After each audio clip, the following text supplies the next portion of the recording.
All right, so we're gonna try this again. I made a mistake. All right, I wasn't supposed to be on yet.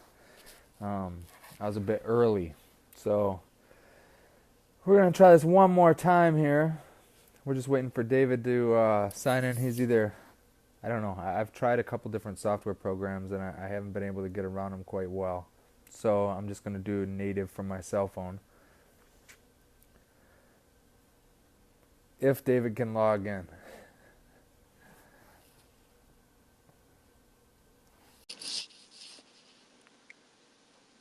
What's up, Philip? How are you, sir? My man! All right. Hey, Finally. all right. So, Sorry, brother. hey, how do I sound? You got headphones on. I do not. You sound fine. No background Okay. noise. I can hear you all right.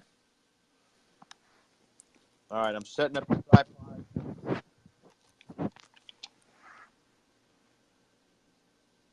What's up, dude?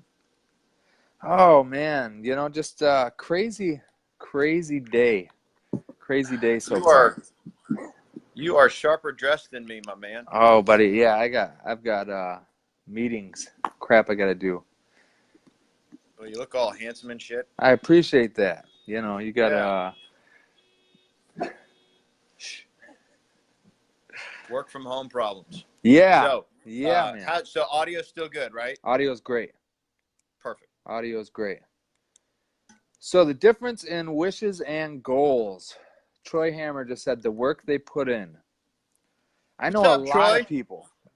I know a lot of people that put in a lot of work and never get to their objective. You know what I mean? They go to Yeah, work dude. every day, they work 12 hours and yet they don't meet the goal that they had planned on meeting. Well, that's the first question: is did they even, did they plan it? Right. Did you even set it? What did you even have a target walking in, or you just is it anything can happen day? What do they call that? There's a term for that. Winging it? Well, winging it. Yeah, winging it, but that's not the word I was looking for. Um, the thing is, it has to be broken down into bite-sized pieces. I mean, that's what I've noticed. The biggest times that I've missed the goal um, is when I have a lofty goal without the right incremental breakdown. So, like, I have a goal of making $40,000 at this event, and it depends on all of these variables, but those variables I didn't monitor closely enough. Those variables, watching the salespeople, making sure we had the right inventory, enough pieces of mail went out, whatever it is, I have to be able to monitor each one of those variables on a small daily dose. Otherwise, it doesn't work. Does that make Right. sense? Well, yeah, and there has to be some kind of like tangibility to it, right? Right. I thought, what's interesting, what's funny is that as we were getting ready to do this, and I'm not sure how it happened, but my subconscious brain literally flipped the word you said, the difference between a wish and a goal, right? Right. For whatever reason, I didn't hear wish. I heard dream. Yeah. Because really, that's what it So is. yeah, and Yeah. and I didn't even recognize that until like when you went live the first time, and I'm like, dude, I'm on the wrong topic. Yeah. Well, it is a dream, though. It is a dream. You know what I mean? Yeah. To wish, I got this book, The Secret, right?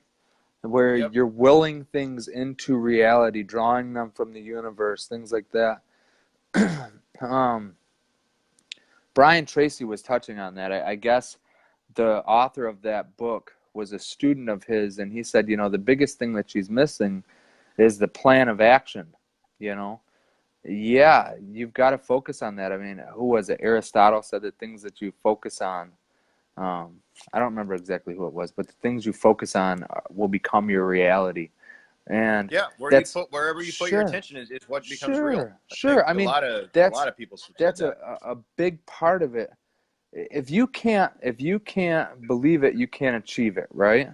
Well, of Yep. course not. Of course not, because it's not even in your perception. But like there are a Daddy Rich lot from of Car things. Wash. Say that again? Daddy Rich from Car Wash. Right, right. Because what the mind can't achieve. Right, right. Because what the mind can't believe, you can't achieve. Yeah, man. It's something though. I mean, because like there are a lot of things that I can conceive, um, even though I'm not achieving them. Like they're long term, they're out there goals. Um, running multiple businesses and having multiple streams. This is long term stuff, but I have to focus on it right now. So I have short term goals too. Hey, Yep. Amanda. Oh man, What's that's up, Amanda awesome. Ryan? Thanks for joining So in. here's where it gets interesting. So I think a lot of times people go into goal setting, or we talk about dreams, or we talk about wishes, and then, but, and even though they're simple words, right? If Right. somebody says, hey, do you even know what that means? You're like, yeah, I do. But then the question becomes, well, when was the last time you actually looked that word up in a dictionary? Right. When was the last time you looked at what's the origin of the word? Where did it come from? Which is, so in preparing for this, I actually did that. And what I found was some really interesting stuff. Now, again, keep in mind, I was thinking the difference between a dream and a goal. All right. We can do that. But here's Same what's interesting. same So thing. I looked up the word wish, right? And here's the definition of wish. It says, feel or express a strong desire or hope for something that is not easily attainable. But the rest of that definition, though, is want something that cannot or probably will not happen. Ooh. Right. But and then where it gets even more interesting, though, is that when you look at the derivation of that word, like where wish came from, it's actually Germanic in base, and it means desire, strive. So you have a desire for something, you're striving for it. And to me, a lot of time, and if you look up the definition of the word dream, what's a trip about that word is that a dream is a noun and a verb. Right? I had a dream. Now, Right. I'm dreaming. Verb. It's an action or something, Right. a noun, right? So, but when you look it up, though, it's thoughts, images, or emotions during sleep, or strongly desired goal or purpose. So like what we were just saying earlier, like a dream and a wish, it's really the same thing, because if you look at that initial derivation of wish, it's also desire, strive. Dreams, though, plug in the word purpose. And I think anything that you're wishing for or you're dreaming for, you're actually beginning, or dreaming about, you're actually starting a creation process. So you talked about the law of attraction. It doesn't mean it's going to Sure. happen just because you have a thought. Right. It's got to be backed up with action, accountability, stuff like that. Right. So, but the creation process, and you can't deny that. Of Like course. you can't. Like Well, it doesn't. I don't care what you have to your faith perceive is. it first. If you can't conceive it, if you can't perceive it to be, it never will be. You know what I mean? It's like the Totally. guy working minimum wage, and he says, I'm going to be a millionaire. I'm going to be a millionaire. Well, it takes step by step by step by step by step.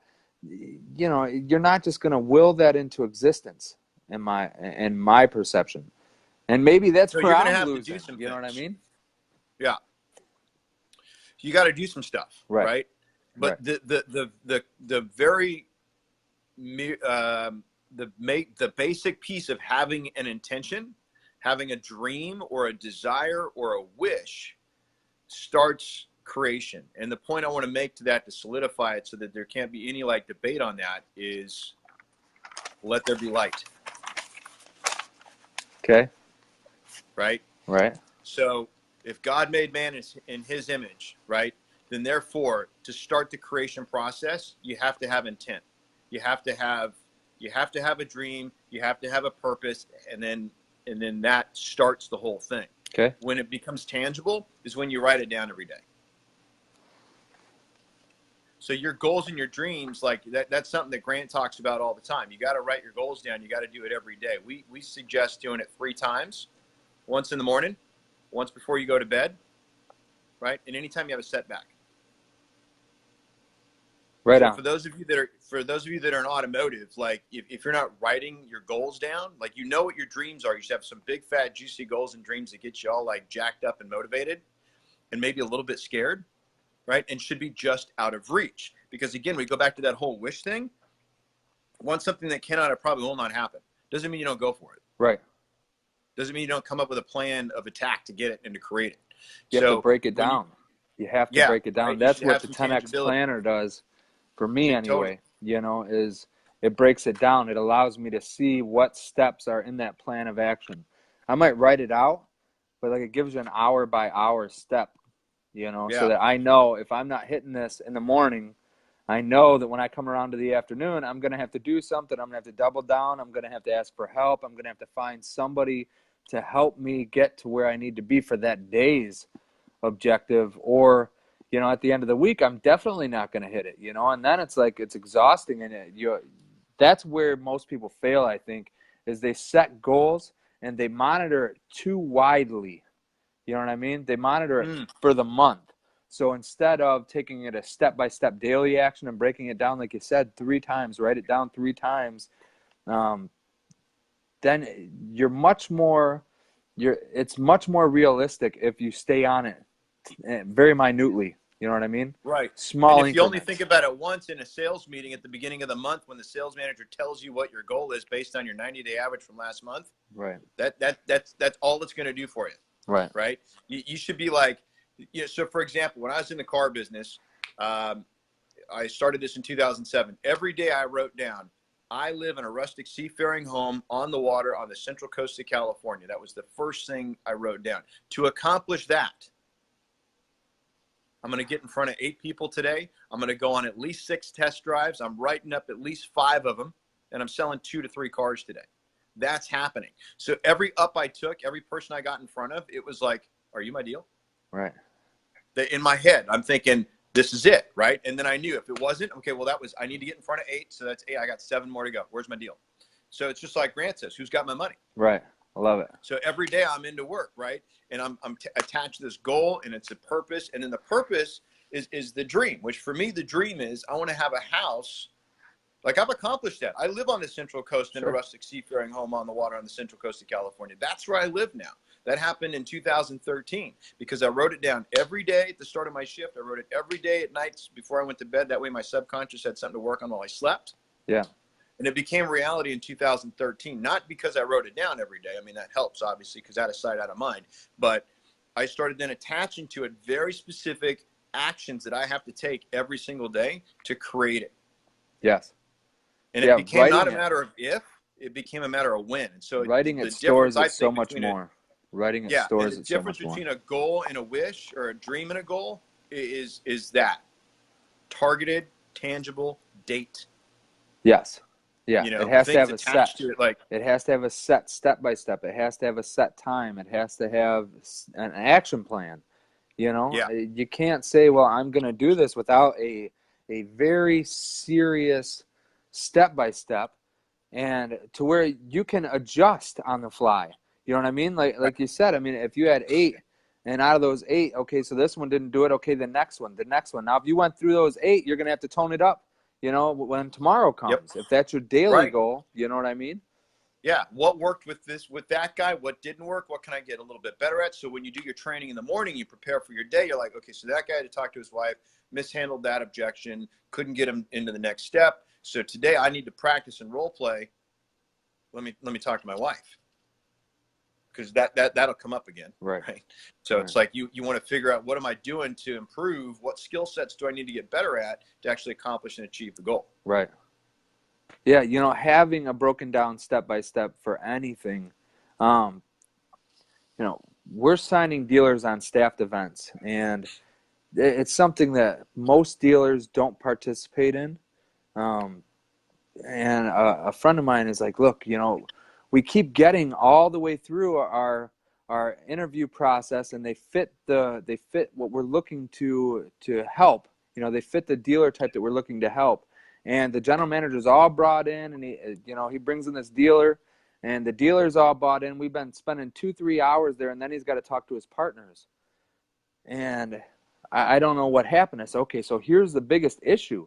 We didn't find out who the decision maker was. It's just like in a car deal. You know what I mean? You've done the demo. You've went through all the credit analysis. You've figured out everything that needed to be figured out. And now you get to the numbers, and now you've got the speed. Now you've got the issue here where he's got to take it all to his wife. Well, why did that happen?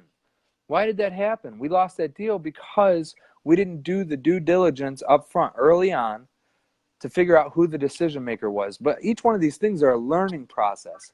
So I said, okay, from now on, we're going to figure out step by step who the decision maker is. Who is it that's going to pull this trigger? Because I mean, setting goals where, okay, I'm going to sign a dealer a week, or I'm going to sign, we're going to sign 3 new accounts a month, whatever it is, you have to break it down into actionable steps. And if you're not doing that, then it is a wish. It is a dream. Yeah. I think it's interesting though how like a lot of times I want to try and stay on topic, Sure. but at the same Sorry. time I'm getting all like onto this decision maker thing. Because I think a lot of times, if you read the Closer Survival Guide, Grant talks a lot about treat all objections as complaints, and until further validated, until actually validated. So a lot of times I think the decision maker, all of a sudden not being present, like all of a sudden now we need to talk to the wife. Right. Like it's like. There's a really good chance that she knows you're there already, that this has already been discussed. It's like, man, you spent 15 hours on the internet. You shop, you sent out internet leads to how many dealers? Like, you don't think she was involved in the process. And so to me, anytime somebody wants to add time to a deal means there's something they're not certain about. And so I want to check that out. I'll probably preempt that when I go in to do a demo, and I'm going to say something like, so, hey, who else is going to be in, who else do you need to grab real quick to see this in order to make a decision? Right. Who's going to be involved in your decision-making process? I don't care if it's, if I'm presenting to, it doesn't matter. I'm going to always treat them as the decision maker, even if they're not. So I'm going to ask, hey, as you go through the decision-making process, who else do you want involved? Whose advice are you going to seek? Do we need to grab them real quick? And if they're like, no, I'm all in, and then we get to the thing and then they throw that out, then there's usually something they're not certain about. So I'm going to actually shift gears and talk about, hey, what are you not certain with? And hopefully I've already filtered it down to where I've only got 1 or 2 things. Back onto the goal thing though, do you feel like a dream or a wish has less credibility as a goal? Yes. Yes, I do. Because it's not tangible? Yes. Because a dream is generally something without actionable steps. In my opinion, that's a dream. Now, it's not to say it's not valid. It's not to discredit a dream. Now, I might have a dream of being a warrior and play Call of Duty 16 hours a day, but in reality, is that gonna get me to being a warrior? No. It's a dream. It's a mental fallacy. It's a joke. It's not real because, yes, you can have a dream that other people haven't achieved. However, the easiest way to do it is to follow people that are currently doing it and have done it already. You know what I mean? If people have done it already, then it's realistic. You look at like the 4-minute mile guy that just passed away.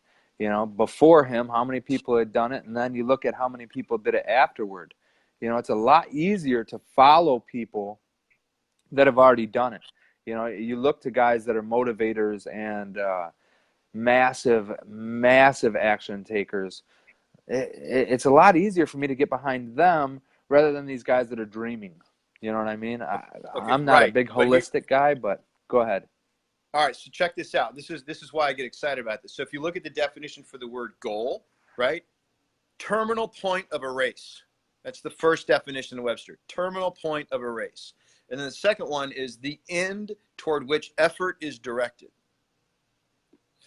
So this is where I find this like really fascinating. Is that these high achievers, these people that you want to duplicate, because success is no different than any other skill. You figure out what people that have already done it, they did it, how they got there, duplicate it, you should be fine, right? Right.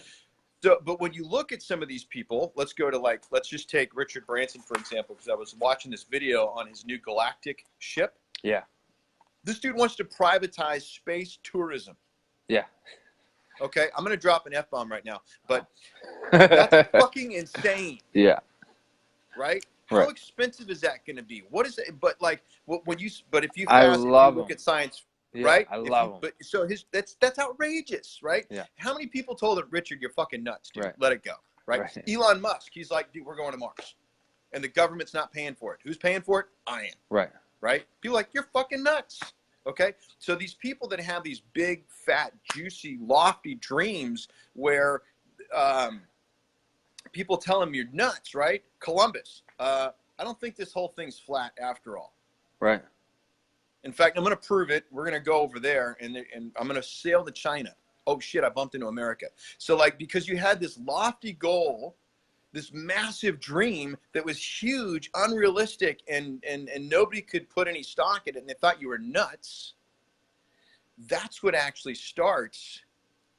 Like, you have to have that. So, and Yeah, back to Grant, because you Grant do. says dreams are the fuel for an incredible life. So the question then becomes, what is the purpose of having dreams and wishes? It should be to fuel you. It Right. should be to inspire you. It should be to get you to a place to where you can actually take that dream, whatever it may be, and then start literally attaching, making it a goal. It's the beginning of it, right? So you have to have a dream. You have to have a conception, right? Yeah. You have to have a conception. And until you get there, you can't have a goal without first having a dream. Right. Would you agree? You can't. There's no way that I can sit here and say, oh, well, I'm going to do this or I'm going to do that, unless it was already in my head as a dream. Yep. Everything starts as a dream, of course. But beyond that, from that point of inception where it's a want, right? It's something that I have in my head that I'd like to do, something that's enticing, something that's attractive to me. It has to start as a dream, then we break it down. Okay, is it realistic? How do I do it? Step by step by step by step by step. Can I achieve this? And what portion of it can I achieve right now? What action can I take right now to get that ball rolling? Because most of the time, if you don't take action right away, it's not going to happen, because you got to take time out of it. You burn No, out. you got to take time out of the deal. Right. Whatever it is. Right. Any time, time just adds stuff. Time just it'll things just start popping up. You get bogged down. Right. And unless you're focused on that, like back to you saying you got to write it down 3 times a day, unless you're focused on that daily, repeatedly throughout the day, it's not going to happen. Like Elon Musk, you think he's focused on that? Richard Branson, you think he's focused on that? Was Henry Ford focused on getting his car going? You look at all these people, that's their sole focus. Everything else is great. Everything else, sure, whatever. The world can be on fire, but I am focused 100% on my thing. Right, and you don't get stuck in details. Right. Right. We talk a lot about, Grant talks a lot about that famous Cardone quote: "Commit first, figure the rest out later." Like, this is happening. It goes from, I think the difference between the dream and the goal is you have the dream and then you make a decision to actually make it real. Right. Making a decision. Now you got a goal. Making a decision is really interesting. Tony Robbins talked about that. He says when you decide, you think about incision, right? You cut into, and a decision is cutting away from, right? So when you cut away all other options, that's making a decision. You have to, burn the ships. Right, Cortez, absolutely. You burn the ships, Yep. That's the difference. Now that's a plan. You know what I mean? Hey, look, we just landed here. There's all these people. We're going to take all their stuff. And everyone's like, oh, man, he's crazy. They got all these people. They've got soldiers. We don't have a... Boom, they wake up in the middle of the night and the ships are on fire. Okay, all right, we're committed. Committed. What I mean? Yeah, 100%. Do or die, 100%. So let me touch on a couple things here that people are saying. Amanda says, a goal cannot start without a dream. Right, we followed you there. It's part of the ingredient. Thus, it is important. Yes, Amanda, I love books. I'm a junkie. But something that's really interesting to me is I have over the last 10 years, I really, really studied as hard as I possibly could on a lot of different areas of business and sales. Sales is my main focus, but behavioral economics, and you can quickly get drowned in information, and you start just burying yourself in this insight, and it's not really objective driven. So I had to keep pulling myself back. So like right now, I think I'm up to like 540 books that I've read, and it's good stuff. But I'm a collector at this point. Because now it's all review, But you got to be careful, because if you start getting like all this data, right? So like coming from all over the place, you get all wound up. Like there's nothing. Like you don't. There's nothing stable. There's no stability to the data. Right. It's just data. Right. And then what do you do with it? It's information. You know what I mean? Right, it's not knowledge. That's the difference. No. And people confuse this. People confuse information and knowledge all the time. It's not the same thing. Nowhere close to it. Did you see the video Grant did on that?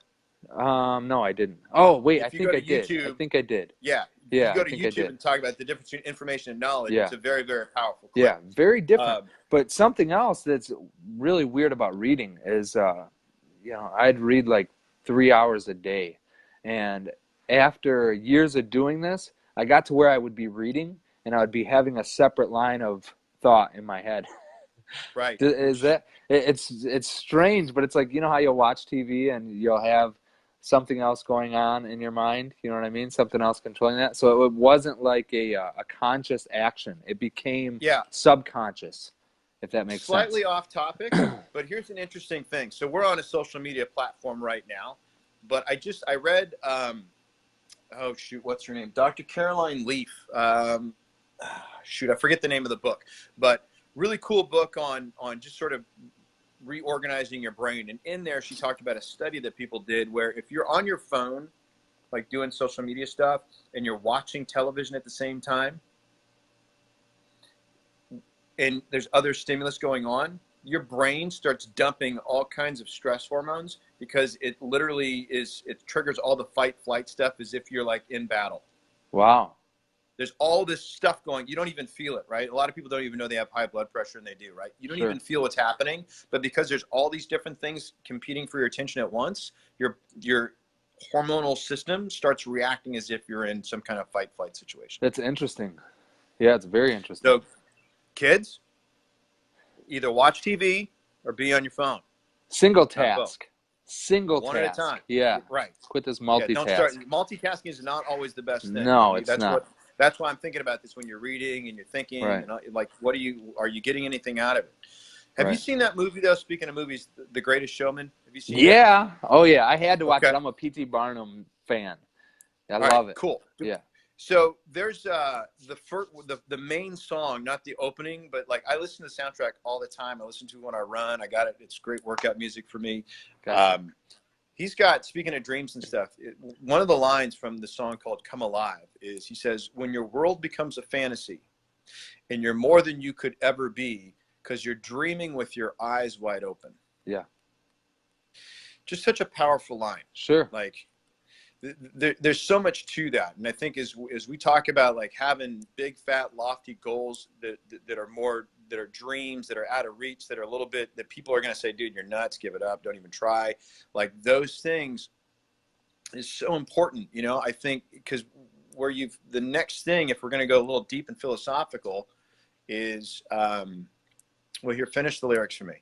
Row, row, row your boat gently down the stream. Merrily, merrily, merrily, merrily. Life is but a dream. Right. Fucking ain't right. Yeah, okay? man. So it's all made up. If I go back to that thing where I talked about let there be light, it's all made up. Right. Everything that happens, it starts up here. It's the creation process. If life is just a dream, and we're an infinite being having a temporary human experience, then we have like no limits, because there are no limits in dreams. Sure. Sure. Right? Yeah. So, you know, you want to have goals to make the dream a reality, but man, like I just tend to think that the dream is such an important piece. Like if you don't have it, you're not going to be jacked up. You're not going to be motivated. You're not going to be inspired. But more importantly, you're not going to be driven. Sure. It's gonna be your driver. It's gonna be your driver. Yeah. Dylan asked, how do you stay focused on your goals? It has to be front of mind for me. It has to be front of mind. Dr. Gabriel Mate, who is just unreal. He's a fantastic doctor on addiction and actions and getting people to get into those first few steps. I love studying habits, what causes habits, what creates habits. And what he talks about is how ADD is not real. What it is it's an attachment disorder, right? It's not attention disorder, because if you're attached to whatever it is, you'll pay it attention. So how do I stay focused on my goals? The only goals that I'm going to stay focused on are those that I'm attached to.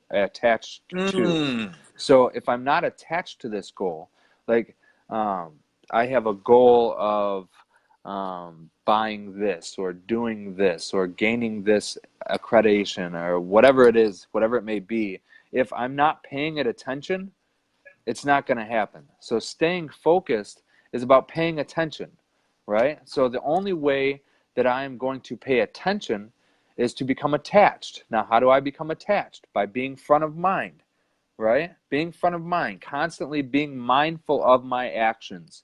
That's how that's going to create an attachment, is to constantly like write it down, break it all down. Okay, is this going to get me closer to my objective? You know, am I going to lose weight by eating this thing? Am I going to do this? You know, whatever that goal is, I need to make sure that I'm attached enough to it to be 100% committed. Because if I'm not committed, then it's not real. It turns back into a dream. It turns back Right. into a thought, something attractive. You know, it is not a goal. So being focused on a goal, the only way you're going to stay focused is to create an attachment. You have to love this thing, you know, to where, Dude, I love that. yeah, you have to love it.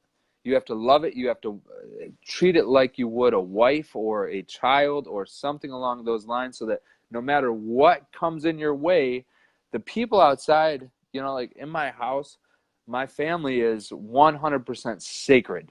We go outside, you are not in any way, shape, or form going to harm my child. You know what I mean? I get weird. Like, it is just one of those things. It's just not going to happen. You know? Right. So the same thing has to be with your goals and your plans for your life. You only get one. Like this time right now, you're never going to get back.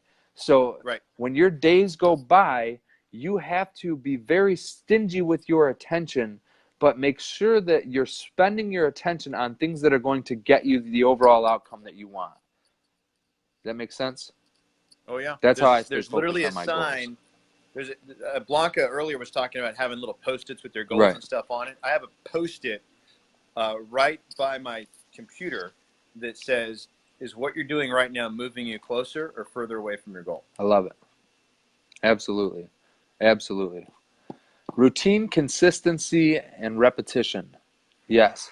Repetition, the more that you do one thing, I can't remember who it was, but they came up with the idea that over a period of time, the neurons that fire together wire together. So when you Mm-hmm. do something repetitively enough, like riding a bike, eventually you do it. Like I was talking about reading, right? At first, it's something that takes my focus, right? It's something that I have to be 100% conscious of what I'm doing. I'm reading this, and okay, I'm going to absorb that. Whatever it is that you're doing, eventually it becomes subconscious. After 10,000 hours of doing it, it becomes subconscious. Like with sales, with me, people ask, how did you know that? Well, because I'm like 3 steps ahead of them. The only reason being is because I've been here so many times. I've heard this story so many times. I've heard this objection so many times that as soon as it starts coming out, I've already got my rebuttal and the next step and the next step. So when they start coming out with, as soon as they start coming out with this, I'm on it. I got you. You're not going to do that, you know? Right. So that's the whole thing. That's is Wayne Gretzky right repetition. there, man. Because you don't go. You You watch don't where go the where the puck puck is is. going. Right. You go where it's going to be. Right. Mm-hmm. To where it's going to be. That's right. Absolutely.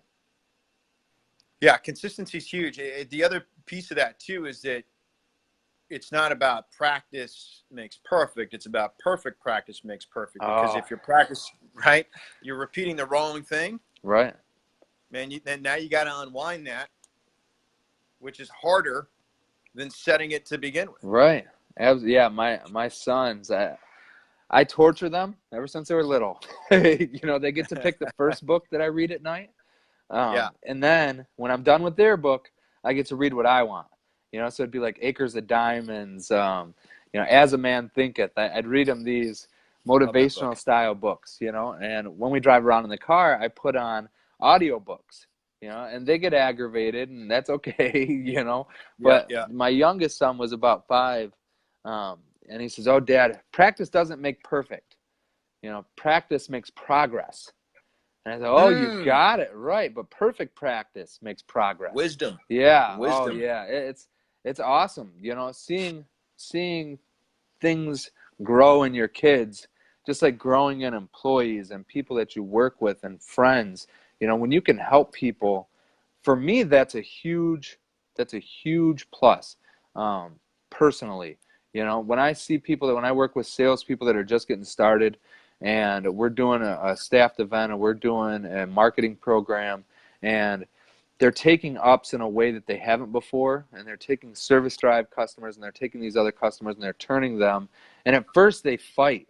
You know what I mean? Yeah. They fight. Oh, this doesn't work this way. Boom. You know, they want to argue and fight, and I just say, try it. Just try it. That's all you got to do.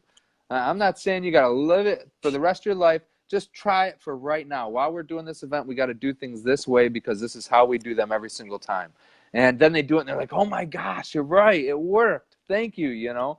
But Yep. we have to learn to fight what we believe, especially when setting goals and especially when trying to meet those objectives, you know, because if we set an objective and things will change. When you grow, things change. You know, the dream might change. It might shift. You know, when I was 18, 19, 20 years old, it was like I was chasing girls and I was excited I wanted to be this type of person, you know, this chauvinistic kind of man. What I seen in my mind, that dream was something different than what it became. Because, you know, once I started really living that life and living in clubs and doing these things, I realized that was not who I wanted to be. That was not the person I wanted to be. So the objective changed. The dream changed. So then the goals changed, you Yep. know, and once the goals changed, the steps changed. But every day, if you write that stuff down and you really outline it, then it stays front of mind.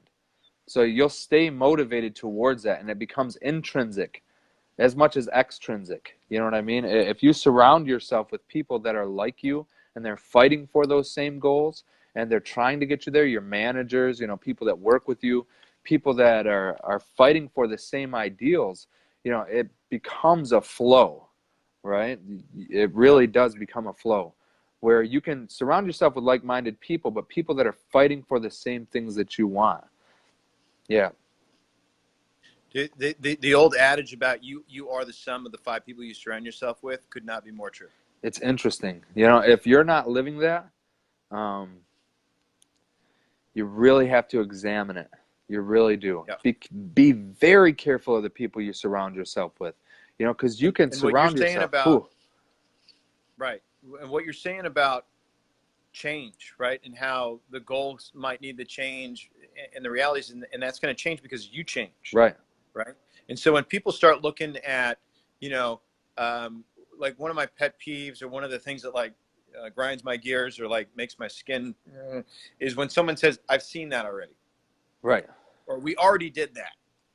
Yeah, we tried that once. Like, it didn't work. we we already did that. You know, it's like, what's your point, man? Like, it's crazy because you're a different you now. Right. Right?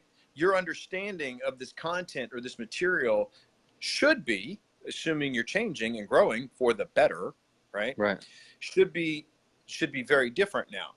And one of the things that I thought was like blew my mind, but it made perfect sense to me, and it was one of these things that when I heard it, it was like you heard it and you're like, I already knew that, right? But Sure. you're like, damn. So Tim Grover is talking about Michael Jordan from the beginning of his career to his last game. He always started his warm-up with a push pass. Just me sitting in front of somebody else, passionate about like the most basic pass in all of basketball, and the GOAT, greatest of all time, warms up with it. Right. Because his understanding of it has evolved over time, and it has a different meaning because he's evolved over time. It's the difference between an amateur and a professional fighter. My understanding of a jab versus Conor McGregor's understanding of a jab versus Floyd Mayweather's understanding of a jab.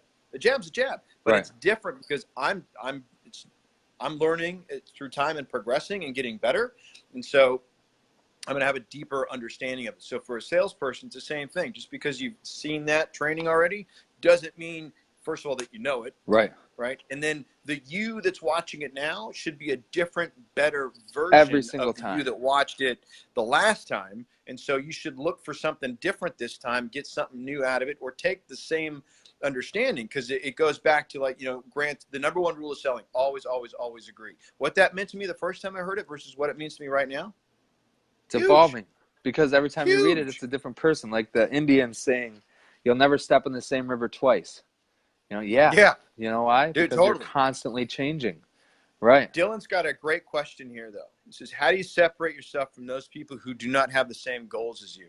For me, um, I don't need everybody to have the same goal as me, but man, if you're not passionate about it and looking to get after it, I'm probably just going to distance myself. Right. And see, that's it. Is the goal doesn't have to be the same as long as it's in the same line, right? So I might have a goal of 20 cars. He might have a goal of 30 cars, while he has a goal of 10 cars, while the steps are all in line. So we can all be flowing together, and if I see him off task, I might pull him back in. And if he's off task, he might pull me. You know what I mean? The Yep, people totally. you surround yourself with, though, will drag you down. The people you surround yourself with will pull you up. So you have to be very, very conscious. Like earlier, there was a guy saying, "What can I do? I only been in the business a little while. What can I do to ensure my success?" I said, avoid the huddles. Avoid the Yeah. huddles. Every Stay dealership out that of the I've been monkey to court. across the United States, I can look around and I can see a huddle going on. Whether it's a staffed event, whether it's just a normal day of business, you walk in and there's going to be 3 to 5 salespeople sitting at a table, sitting at a cubicle, wandering around the lot, out smoking, drinking coffee, whatever it is. There's going to be this huddle going on, and it's never positive. I've never once walked into a huddle and heard them role playing. You know Right. what I mean? That's not how it Right. is. It just No. isn't. The guys that are in there banging out the phone calls, they're avoiding the huddle. Avoid the huddle. You know what I mean? That's groupthink. You know, uh, you don't have to have the same goals to have the same objective. You get around successful people. Like David and I's goals are probably night and day different. He's got different goals because he's got different things he's trying to attack. But in the same river, right? We're all trying to be successful and pull the most out of ourselves that we possibly can. That's like writing it down 3 times a day. I follow Grant Cardone. I follow as many leadership styles that I can possibly get my hands on, because I just want to pick up little tips and tricks and tools and things that I can implement to help me get my day better. But you can pick up those same habits and problems and issues from negative people if you're not paying very close attention and being mindful of the people that you're listening to. I mean, you get in these business huddles, even in meetings. Well, I here's where listen it to gets enough really people. scary, though. Go ahead. Is the people that are coming at you and disguise to intentionally pull you down, and then disguising it as help. Sure. Yep. And this can be anybody. This is not just, so the monkey court in a car dealership is totally that. Yep. Which is because the old adage about misery loves company, that's exactly what that huddle is. It's about 4 or 5 guys that have been doing it for too long, that have crapped out, that have settled, It's cancer. have stopped trying to get better. And they're going to go stand in a corner and they're going to go find people to not get better than them. Right. They're going to sit there. They're going So to pre-qualify. Oh, come on. Here comes a new that ain't a Subaru. deal. Oh, man. Right. Go ahead. Go get them. Buried. Yeah, go get them. They ain't Buried. buying Coming in. nothing. Go ahead. Right. You Exactly. weak stick. So yeah. Yeah, and so that the intention for those people, though, and they're going to disguise it, though, is they're going to pull you aside and be like, "Look, man, I'm just going to help you out here." Right. Anytime somebody Right. opens up Right. a phrase with, "Look, I just Right. want to help you out here," put up your radar. Right. That should be a warning. Absolutely. Right? They're going to give you some strange, jacked up advice that has no bearing on anything. Right. They're there to give you the same instructions that they're using to fail. You have to pay very close attention. You can learn more about what they're doing than what they're saying. Watch people, and the proof is in the pudding, and it's all about actions. Amanda said, being a leader is being a student. It's interesting that you say that, because I was talking to Brian Benstock, and he's somebody he's a fantastic car guy. You know what I mean? Yeah. Anytime you listen to what he's talking about, and he's on point, he's constantly on task, he's bringing people up, he's creating leaders. But he says, if you really want to breed leaders, you have to first teach them how to be great followers. And that kind of tripped me up for a minute. I'm like, wait a minute.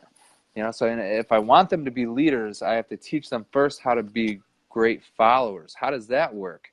What does that look like? And the thing of it is, being a leader a lot of the times is being a follower, because you're being a follower to your beliefs. You're being a follower to the convictions of this situation, right? It might not be where my emotions are, My emotions are saying, oh, I'm going to yell at this customer. I'm going to walk out of this dealership. I'm going to do that, whatever it is. I might be feeling all this, but as a follower of my convictions and of this objective, I know that I have to absorb what it is the customer's giving me, because they're giving it for a reason, and Right. everything that happens like that, you can learn from, so if you're surrounding yourself with people that aren't on the same page as you, and they aren't going to give 100% of themselves, then, you just need to cut it off, quick and simple, hire quick and fire slow. It's backwards. That's how most people do things. Yep. You make a commitment and then you stuck with this person. Same thing with your friends. You might like this person, but let's like them from social media. You know what I mean? Well, yeah. Hey, I'll follow you later. You got to protect yourself. Right. You really have to protect yourself, protect your energy, be very aware of who you're in front of. You got to have a real awareness of what the intention is of the other person that wants to get into your space. Right. There's enough of the population that is very committed to keeping people average and ordinary. Sure. Absolutely. The entire media. So here's an interesting thing that I learned, speaking of definitions. The root or the base word of media is medium. Right. Middle. Right. Okay. So, and if you look at most media, it's all bad news. Sure. Right. If it bleeds, it leads.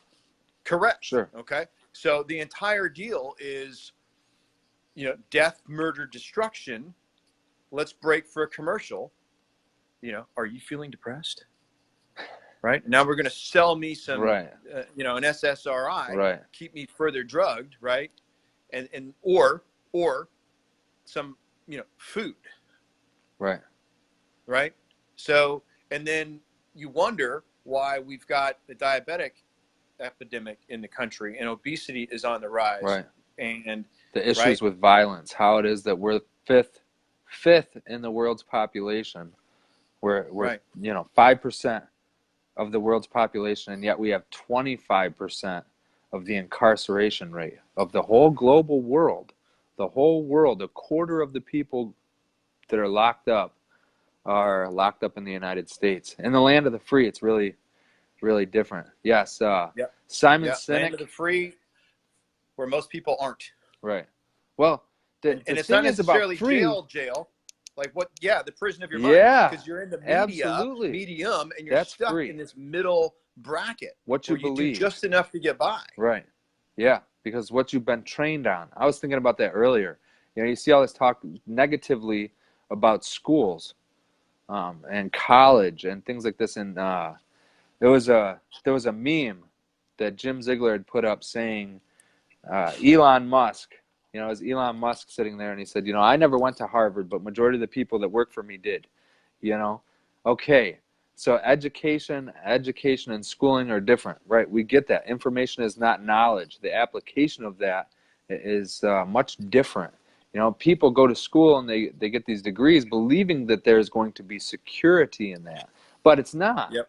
There is no security in that. I mean, my dad went and got his master's degree, and he never used it. Then when the business that he was working for went under, and he tried finding work, everybody said he was overqualified. So I'm not saying don't get education, because education to me is important, but be conscious of how it is that you're applying your time, because you can go to school for a long time and never end up with anything, and right. Then there are other guys that are very young and start out like Caleb Maddox, or other people that find themselves in these trains on these train tracks where they're going to hit this goal, they're going to get there no matter what. Those are the guys you want to surround yourself with, are the Yeah, people man. that are saying, hey, you know, no matter what, this is where I'm going to go. Whatever it takes, by any means, this is where we're going. This is how we're going to get there. Simon Sinek, Amanda and Blanca have both talked about Simon Sinek. He's fantastic. You know, it's interesting, though, because it's really simple. You know, his Yeah. stuff is very, very simple, and it's stuff that, like the golden circle, right? The why, how people buy, and designing a culture. You know, it's the same thing with any business. People buy the why. You know, it's not new. Sell the sizzle. This is not new stuff. This is old Mm-mm. stuff. It's been around a very long time. But like earlier, when you were saying, when you were talking about revisiting the training programs and being different, it's I liken that to the Bible. Okay, they call it the living Bible, right? That's right. Because every single time you open it up, what you read is going to hit you differently than the last time. It's not going to Correct. be the same, you know. So Right. when you have a serious objective, you always have to take in as much as you possibly can, from many different sources, because every time you hear it, every time you read it, every time you watch this video, every time you do these things, it's going to hit you a little bit differently because of the influences that you've taken in. You know, you might have sold 6 cars this way, um, and you didn't think you could do it this other way, but then you try it and you fail because of your beliefs. It's not until, you know, you kind of work past that mental block so that you can get to where you need to be, but be open to other options. You Yeah, gotta you sorry. Let gotta me. use you gotta have some failure though. It's a Oh, very important yeah. thing. Yeah. I think people really miss the boat on failure. I tell my kids all the time, look, we're going to fail. The only time you're not going to fail is if you're not trying. You know, Yep. let me fail. You know, I'm going to do it as much as I can. I'm going to try to succeed. However, I'm not going to be ashamed of failure because it shows that I'm growing. I'm trying. I'm doing everything that I can. Failure is an ingredient of success. It just has Yep. to be. I mean, you look at anybody that's ever tried anything. You know, you look at Henry Ford, um, and like how he was fighting the dealers association back in the day to be able to do his stuff. Failure is a lesson, you know, but Yep. failure is it's an absolute that you're going to have.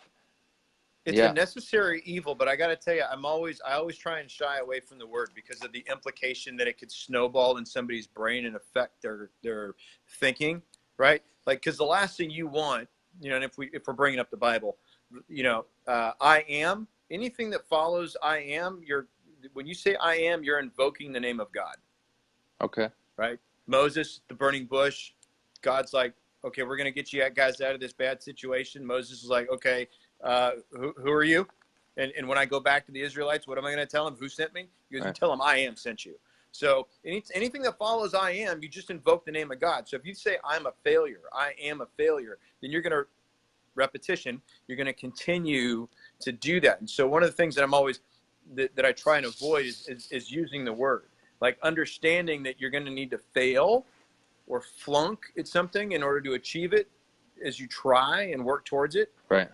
But to like get into a place of being a failure is very different than having failure. You know what I'm Sure. saying? Of So like, course. you know, there's a really cool saying out of the UFC. I've heard multiple fighters say it, but I'm either winning or learning. That's mine. I was just getting ready to say that. I Yeah, either. and Yeah. Grant talks a lot about there's no failure until you quit. Yeah, once you agree with it. Once you agree with it, Yeah, it's just like with a customer. When you're there working a deal, if they're still there, you still have a deal. You still have a right, deal. If they're still sitting there with you, you have not right. lost yet. You know what I No, mean? They're still versus if you're like, here. I got nothing. Yeah, until you agree, that's not real. It's not real. Yeah, It's in your head because they're still here. There's still a deal to be had. There, you know, it's still going on. The only time that you are going to really fail is when you agree, when you tap out, when you're yep, done, when you've got yep, nothing left.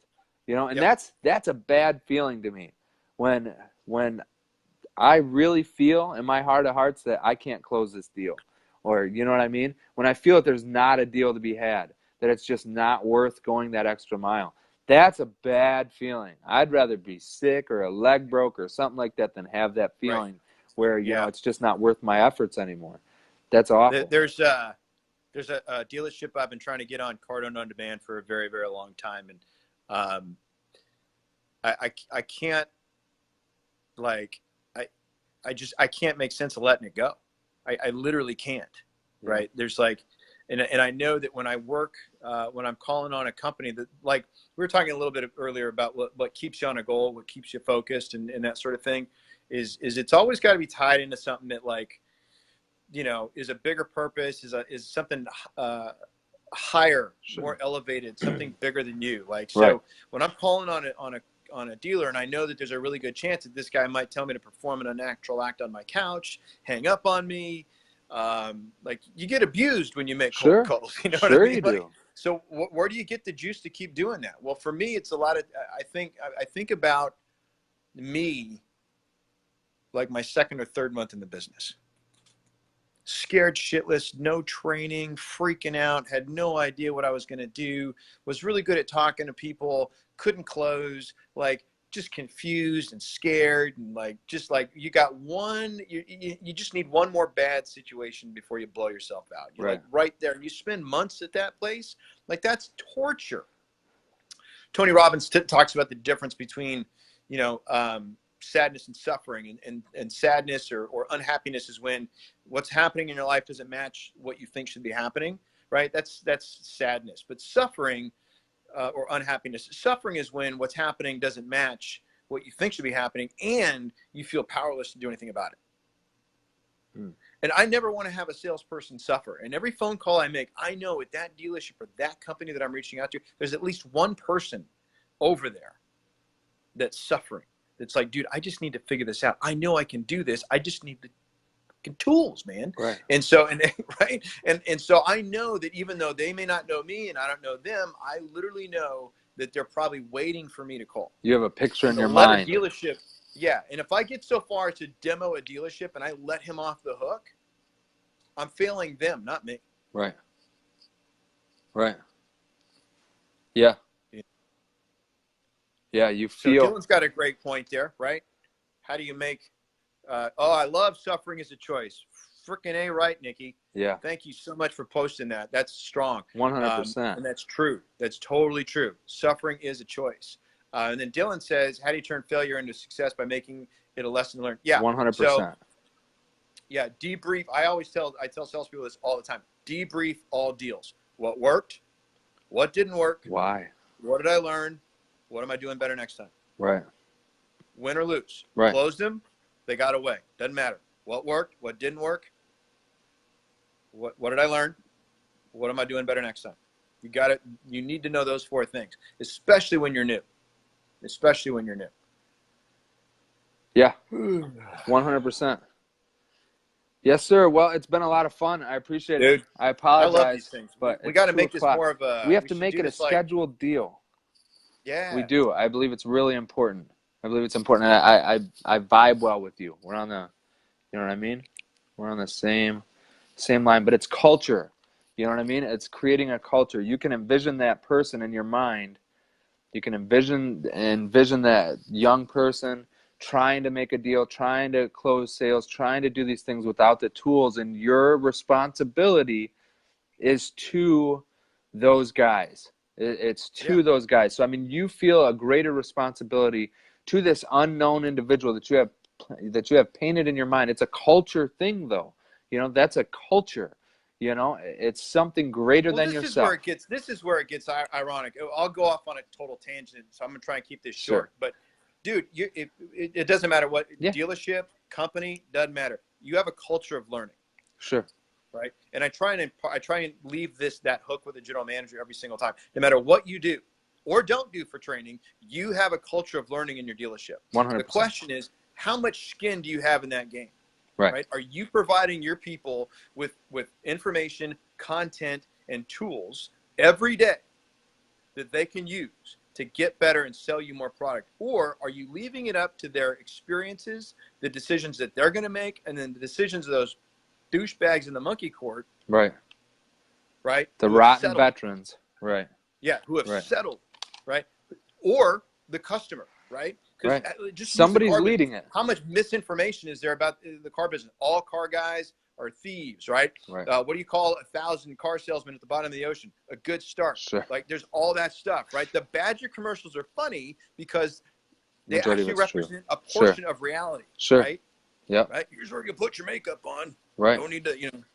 Yeah, What's under the hood? Don't need to look I under was there. watching that Car Dogs again yesterday, and you know, Yeah. it was amusing, So, but it was all true. You know what I mean? It was yeah. pretty spot on.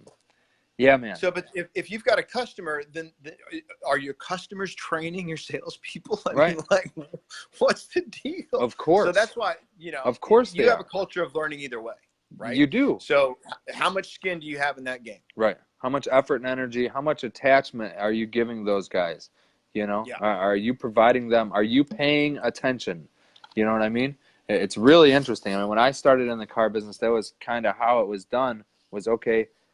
Here's your phone. Here's a box. There's your desk. Go get 'em. Yeah, that's it. There you go. Make them like you. Make them like the dealership. Make them like the car. You know. And don't let them leave. Right. That's it. 100%. Leave. Nobody with 'em. walks till the boss talks. You know. Yeah, buddy. Jackie Cooper. Yeah, but I'm with it 100%. But yeah, we should make this some kind of program. Yeah, A scheduled habit. program, a habit. Right. Yes.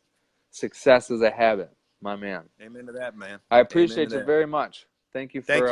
yeah, Really good thank to you be for here. being a part of it. Yeah. Awesome, man. Cool, man. You guys have a soon. great week. Bye. Thank you. Bye.